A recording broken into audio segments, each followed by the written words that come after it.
Histoire d'en dire plus.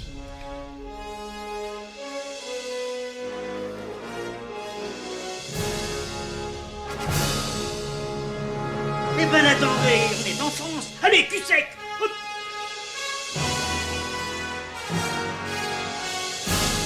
Personne ne peut le croire et pourtant c'est vrai, ils existent, ils sont là, tarnatata.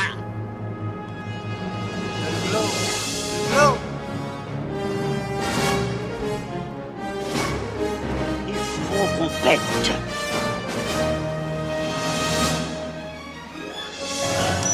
Voyons, circuit branché, correcteur temporel temporisé. Bonjour, bienvenue sur Histoire d'en dire plus. Aujourd'hui, on continue avec la bio de notre ami John Carpenter qu'on a commencé hier. Voilà. C'est parti mon kiki pour un nouvel épisode de Histoire d'en dire plus.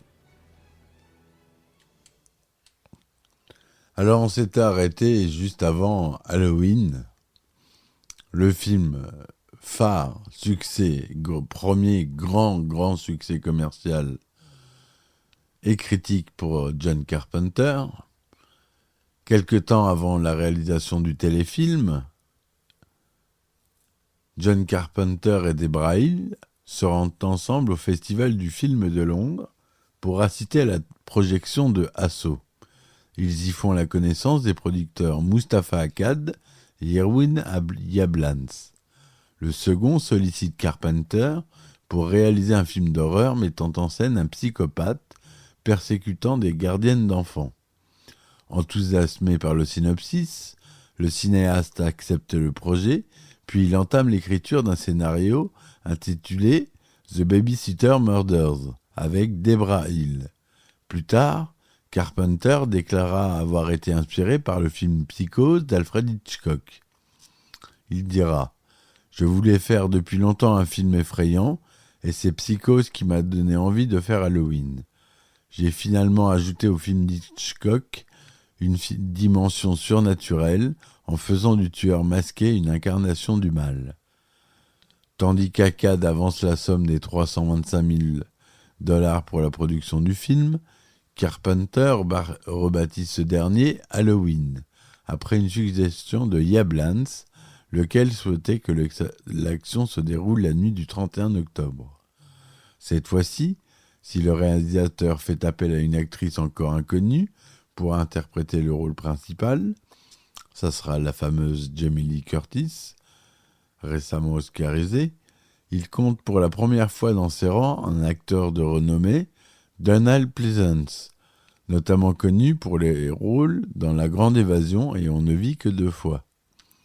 Réalisé comme Assaut en une vingtaine de jours, le troisième long métrage de Carpenter sort aux États-Unis en octobre 1978, dans le cadre du Festival international du film de Chicago. Si au départ la presse américaine ne semble pas convaincue, Halloween obtient d'excellents résultats au box-office, engrangeant pas moins de $47 millions aux États-Unis et entre 60 et 70 millions à l'international, selon les estimations. Petit à petit, les critiques commencent également à lui en témoigner de l'intérêt, Halloween devenant d'ailleurs le film indépendant le plus rentable jamais réalisé. En France, John Carpenter obtient en 1979 le prix de la critique au Festival d'Avoriaz, alors que le film remporte la Licorne d'Or au Festival international de Paris. Il est également nommé au Saturn Award du meilleur film d'horreur. Le thème principal d'Halloween est certainement le plus célèbre composé par Carpenter. Il est basé sur une rythmique 5 temps dans une mesure que le père du cinéaste lui avait apprise au piano quand il était enfant. Il l'a rejoué en y ajoutant différents effets sonores. Sitôt le film sorti en salle, le cinéaste enchaîne avec le tournage d'un film biographique consacré à Elvis Presley, Le roman d'Elvis, sur un scénario d'Anthony Lawrence. C'est à ce moment qu'il rencontre Kurt Russell, qui joue aussi le rôle du King, C'est le début d'une longue amitié et d'une fructueuse collaboration. On le verra dans New York 1997 notamment. Lors de sa première diffusion en 1979, l'audience du téléfilm est telle qu'elle dépasse celle du vol au-dessus d'un nid de coucou et d'Autant en emporte le vent, diffusé à la même heure sur des chaînes concurrentes.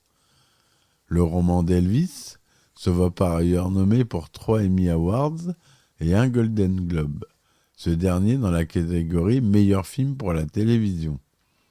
Le téléfilm bénéficiera d'une exploitation en salle en Europe, mais avec une durée ramenée à une centaine de minutes au lieu des 3 heures du téléfilm d'origine. On va aborder maintenant les années 80, la période Carpenter. Des films à petit budget jusqu'aux productions hollywoodiennes. Peu après Halloween, John Carpenter trouve un accord avec la maison de production AFCO Embassy Pictures, laquelle lui propose un contrat pour la réalisation de 2 longs métrages. En ce qui concerne le premier, Carpenter décide de développer une idée inspirée par un film d'horreur anglais de 1958, The Crawling Eye, où une brume dissimule des monstres surgissant d'une colline.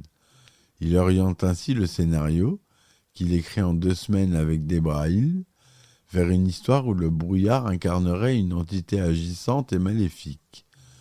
John Carpenter retrouve une partie du casting avec lequel il avait collaboré dans Halloween, incluant Jamie Lee Curtis, Nancy Kyes et Charles Cyphers. Pour la 2e fois également, le réalisateur dirige son ex-amie et désormais épouse Adrienne Barbeau, qui tient cette fois le rôle principal. La distribution est complétée par Janet Leigh, la mère de Jamie Lee.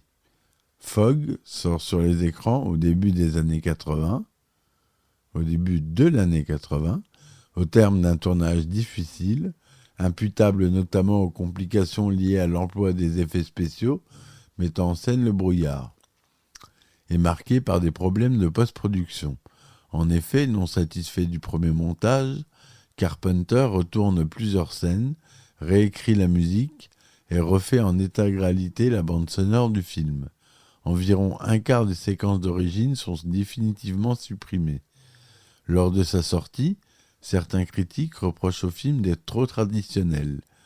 Fog n'en connaît pas moins un important succès commercial, puisqu'il rapporte 21 millions de dollars aux États-Unis, pour un budget de production estimé à 1 million.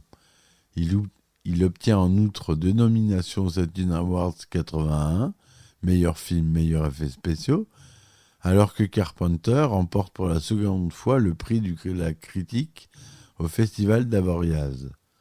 Après Fog, Carpenter doit tourner un second film pour le compte d'Embassy Pictures.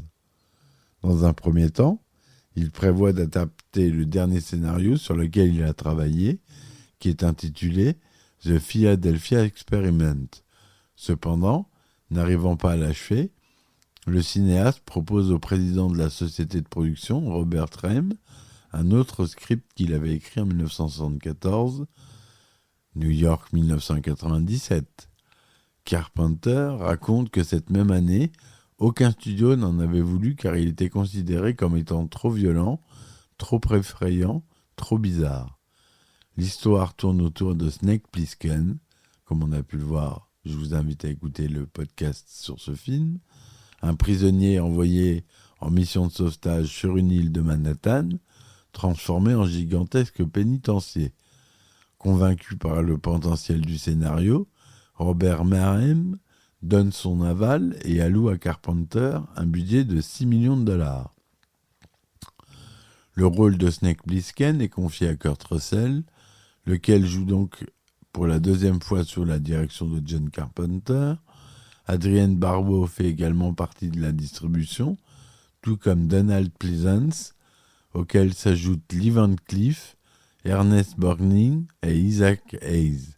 Pour la première fois de sa carrière, Carpenter collabore donc avec des acteurs expérimentés et connus du grand public, ce qui est notamment le cas de Van Cleef, lequel n'est autre que la brute dans le film de Sergio Leone, Le Bon, la brute et le truand.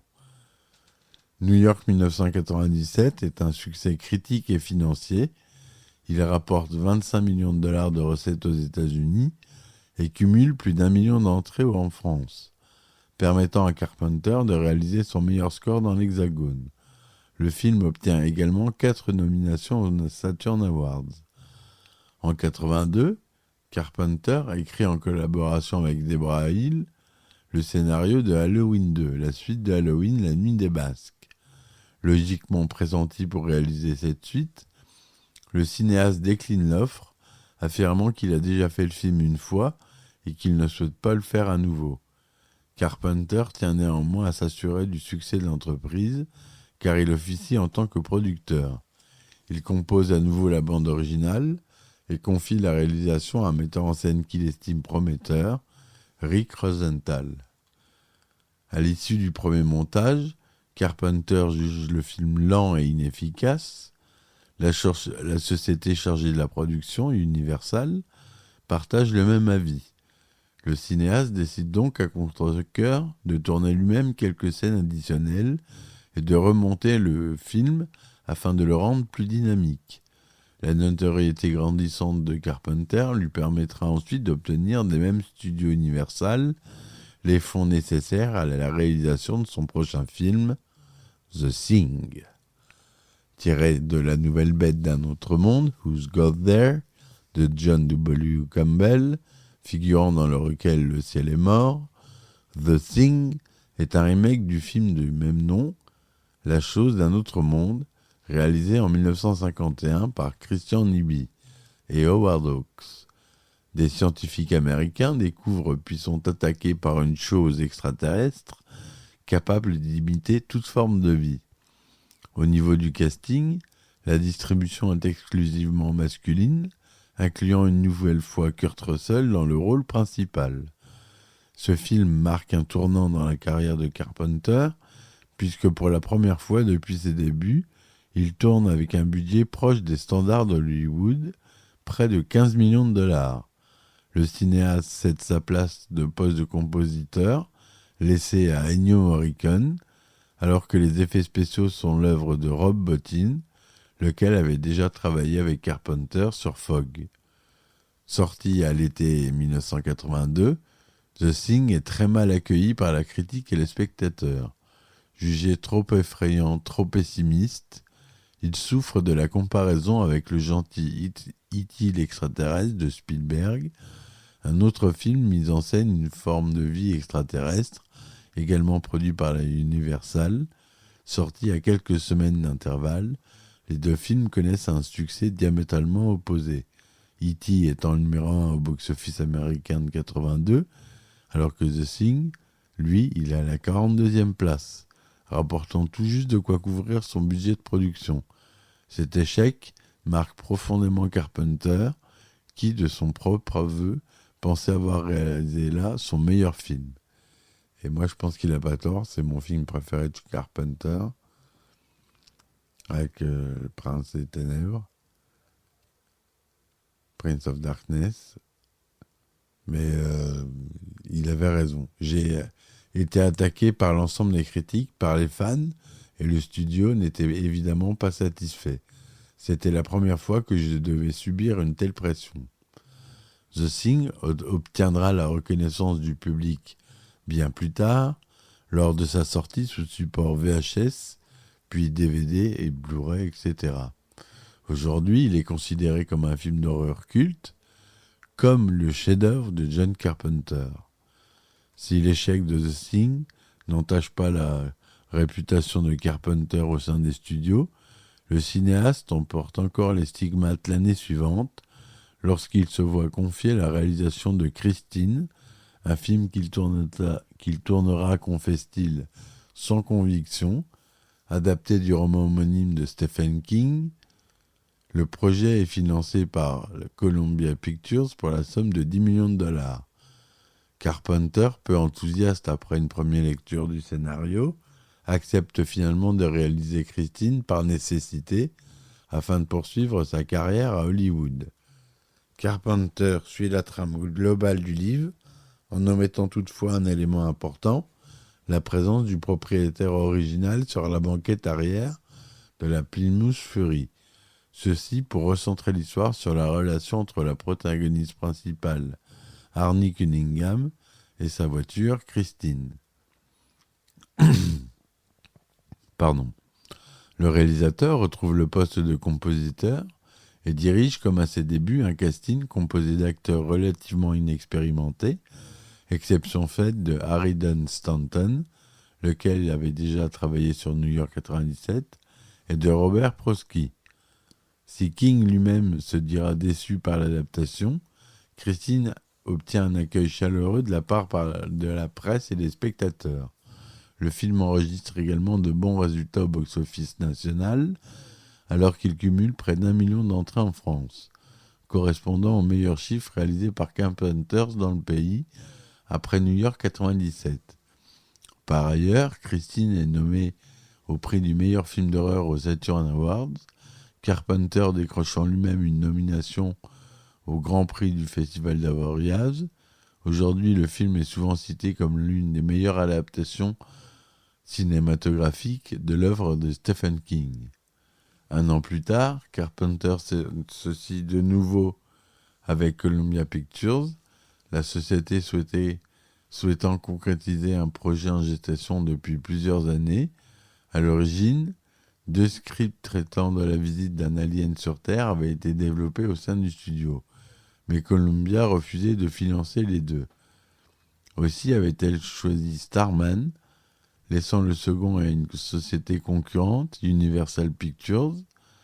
Jeff Bridges y interprète le rôle d'un extraterrestre qui s'échoue sur Terre et qui prend l'apparence du mari défunt d'une jeune veuve, joué par Karen Allen. Produit par Michael Douglas, Starman est une œuvre singulière dans la filmographie de John Carpenter. Un film qui s'apparente davantage à un road movie romantique plutôt qu'à un vrai film de science-fiction, en contraste total avec ses précédents longs métrages. En conflit avec Hollywood depuis l'échec de The Thing, le cinéaste déclare avoir tourné ce film en guise d'excuse au studio. Starman était une sorte de mea culpa. C'était comme si je me disais, vous voyez que je suis aussi capable de faire un joli film romantique. Carpenter le considère d'ailleurs comme son film le plus hollywoodien, une sorte d'E.T. extraterrestre adulte. Il sort en salle en 1984. Le succès est davantage critique que commercial. Le film étant nommé pour de multiples récompenses, incluant l'Oscar et le Golden Globe du meilleur acteur pour Jeff Bridges et le Golden Globe de la meilleure musique pour Jack Nitzsche.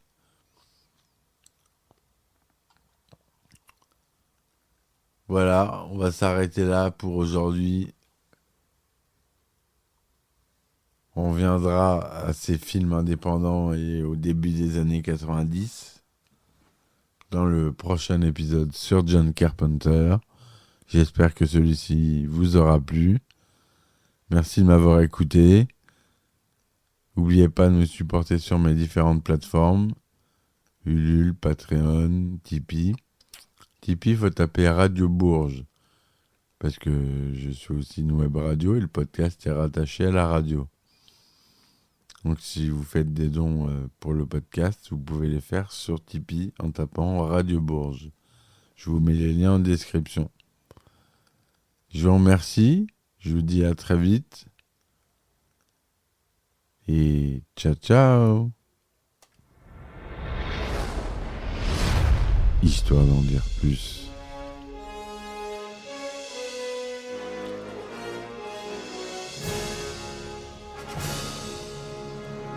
Eh ben attendez, on est en France. Allez, cul sec. Hop.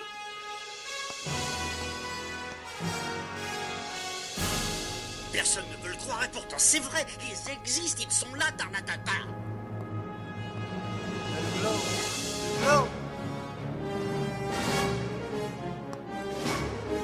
Il faut qu'on pète.